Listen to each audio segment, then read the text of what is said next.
first time I went was pretty rough. Lost some guys, a lot of things got blown up. I tried not to wrap my head around it because I knew that I was going to go back to Iraq again for the second tour. And at that moment, I was ready to die. I knew that there was no way that I could possibly go one tour in Iraq and come back unscathed. I was prepared to die. And when we're there, we learn to serve our brothers and sisters, and it just becomes a part of who we are. A lot of guys, they wash out of the military because they don't have that servant's heart, because that's just not the way God designed them.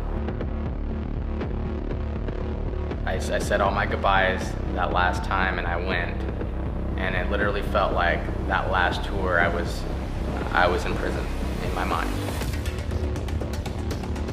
When we come out of the military, we struggle. We miss the camaraderie, and more often than not, we do not find ourselves in a servant role.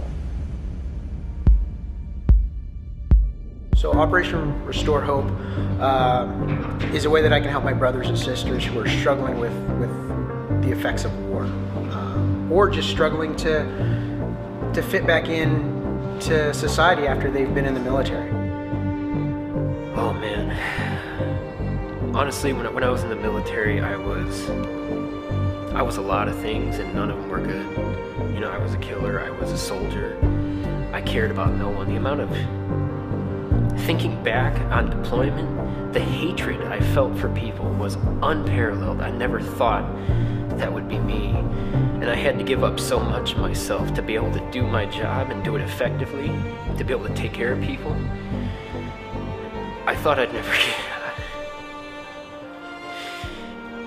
I feel like I lost a lot of my humanity while I was deployed, and I never thought I'd get that back. I really didn't.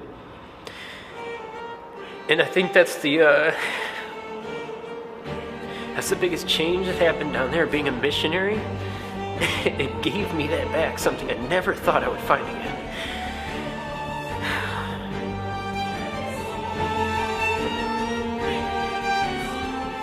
It's not the PTSD.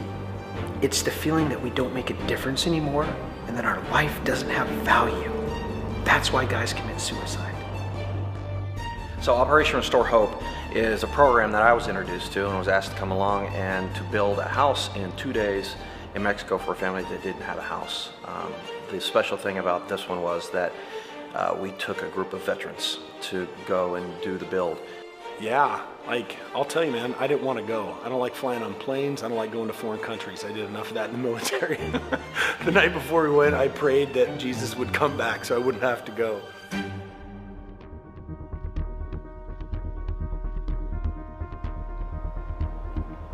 I found that QMissions was exactly where I needed to be. Military mindset with a mission. And that's, I'm a ground pounder. My job is I go where I'm told, I fight where I'm told, and I win every fight. And that's exactly what we did. It ranks among one of the most rewarding experiences of my life. Man, I got back, and when I was down there, I was like, Lord,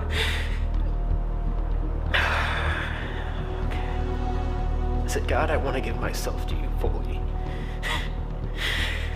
I never made that commitment before. I never thought I could. I never thought it would be possible for me to give more to God than I was already giving. And down there, seeing what these people were going through, it made it, it really inspired me to be able to give more. And I just asked God, like, please, I want to do this.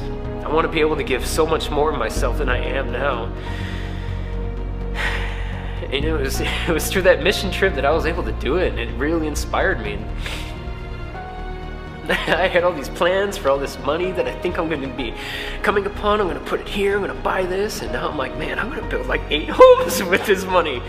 All this money, I could sponsor people to go down here and do more because that's meaningful, and everything else that I had planned, it wasn't meaningful. A lot of things I've done with my life that didn't have meaning, and this gave it meaning. And that's the best part about being a missionary. When you're on your deathbed someday and you're looking back like, did my life matter?